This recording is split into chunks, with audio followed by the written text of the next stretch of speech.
Ma ei mäletagi, millal me viimati Elvas olime. Sellest on küll ikka päris mitu aastat tagasi. Ma mäletan, et ma olin siin, aga ma mäletan, et sa käisid, panid siin järves ilma trussadeta ujusid. See pidi nii ammu olema. Ma käin alati ujumispükstel, trussad oli väga harva. No neid ma silmas pidasin. Seekord sul olid need, sul olid uimahousud ei olnud mugav. Uimahousud ei olnud mugav.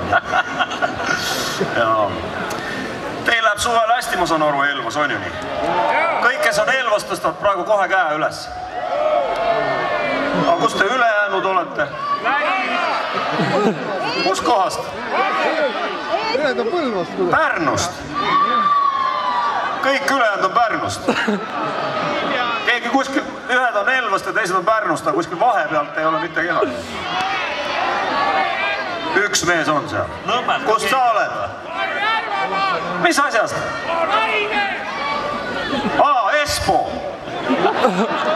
Noh, Pärnu, Espo ja Elva. Normaalne kolmnurk. See on väga hea.